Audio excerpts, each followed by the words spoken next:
और वहीं भारतीय जनता पार्टी ने अपने चुनावी घोषणा पत्र में समान नागरिक संहिता को भी शामिल किया था। वहीं अब धामी सरकार इस कानून को लागू करने के लिए कमर कस चुकी है। समान नागरिक आचार संहिता का मसौदा तैयार करने के लिए विशेषज्ञ समिति ने सभी दलों की बैठक कर इस पर मंथन भी कर रही है।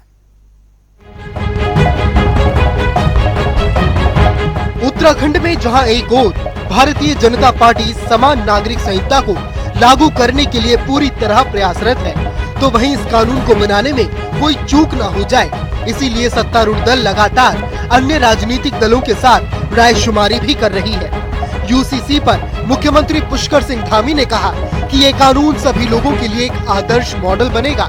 इस कानून के तहत यहाँ के नागरिकों और राज्य का विकास होगा। आगे उन्होंने सभी नागरिकों और विपक्षी दलों से इसमें सहयोग करने की भी अपील की है।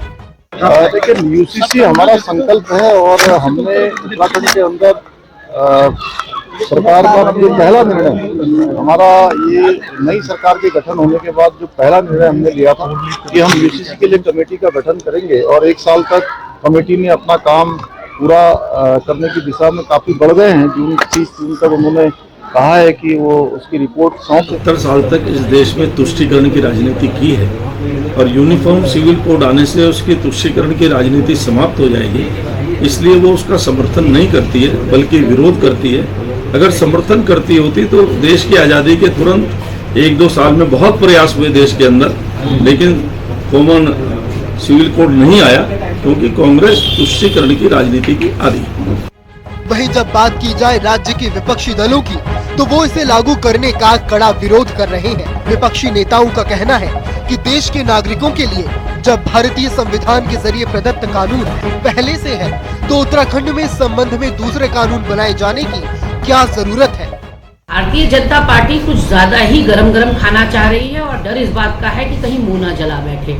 जहां तक कांग्रेस के इसमें शामिल होने का सवाल है, तो कांग्रेस पार्टी के माननीय अध्यक्ष जी को बैठक में सम्मिलित होने का आमंत्रण जरूर प्राप्त हुआ था, लेकिन आमंत्रण प्राप्त होते ही हमने 2 बार समिति के संग पत्राचार करके कुछ जानकारियां जुटानी चाहिए। हमने यूनिफॉर्म सिविल कोड का मसौदा मांगा, हमने ड्राफ्ट भेजने के लिए कहा, हमने कहा कि पृष्ठभूमि जब तक आप नहीं देंगे तो हम तब तक अपने सुझाव नहीं रख पाएंगे। समान नागरिक कानून को लेकर वरिष्ठ पत्रकार अशोक पांडे ने कहा कि ये कानून अपने आप में कई खूबियों को समेटे हुए है। सभी राजनीतिक दलों को इसका सम्मान करना चाहिए। आगे उन्होंने खेद जताते हुए कहा कि सत्तारूढ़ दल के अलावा कोई भी राजनीतिक दल इस कानून के पक्ष में नहीं है। भारतीय संविधान अलग अलग कानून प्रदत्त करता है और इस संबंध में कानून पहले से भी बने हुए हैं। और समान नागरिक संहिता का जहाँ तक सवाल है, तो उत्तराखंड मुझे लगता है कि पहला राज्य होगा अगर यहाँ पे ये लागू होती है।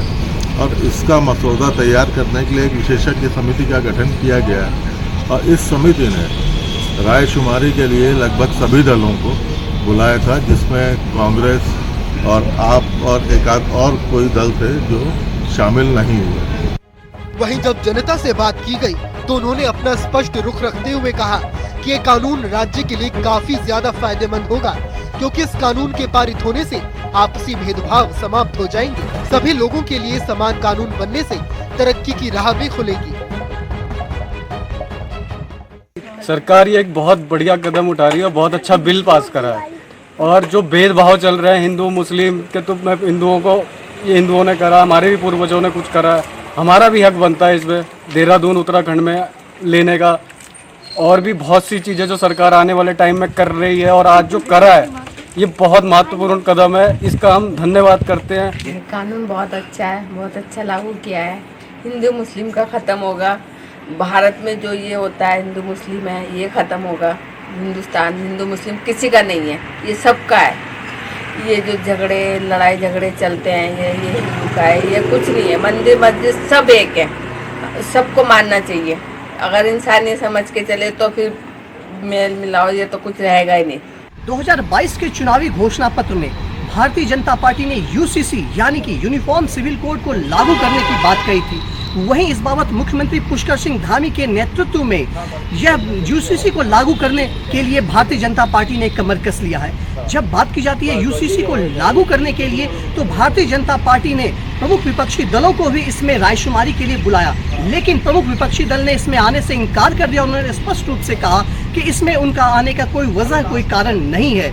यूं तो प्रमुख विपक्षी दलों के द्वारा लगातार यूनिफॉर्म सिविल कोड का विरोध किया जा रहा है। अब देखना यह है कि यूसीसी का विरोध तो यह कह रहे हैं, लेकिन जब बात की जाती है जनता से, जनता की जब रायशुमारी मांगी गई तो उन्होंने स्पष्ट रूप से कहा कि यूसीसी यानी कि यूनिफॉर्म सिविल कोड जो लाया जा रहा है स्टेट में, वह बिल्कुल जनता और राज्य के लिए भलाई का ही काम करेगा, क्योंकि इससे सभी को समान कानून, समान नागरिक का कानून मिलेगा। यानी एक व्यक्ति के लिए, चाहे वो हिंदू हो चाहे वो मुस्लिम हो, सभी के लिए समान कानून होगा, जो कि बहुत आवश्यक है। अभी तक सभी कानून हिंदुओं के लिए, मुस्लिमों के लिए और ईसाइयों के लिए अलग अलग कानून हैं, लेकिन इस कानून को लाने से सभी व्यक्ति कानून के नज़र में समान हो जाएंगे। अब देखना यह है कि मुख्यमंत्री पुष्कर सिंह धामी जो लगातार इसको लागू करने का प्रयास कर रहे हैं, वह कहां तक अपने मकसद में कामयाब हो पाएंगे और कब तक जनता को यूनिफॉर्म सिविल कोड का फल मिलेगा और कब तक जनता इसे कानून के रूप में देखती है। कैमरा पर्सन रोहित के साथ मैं यशराज आनंद, जनता टीवी, देहरादून।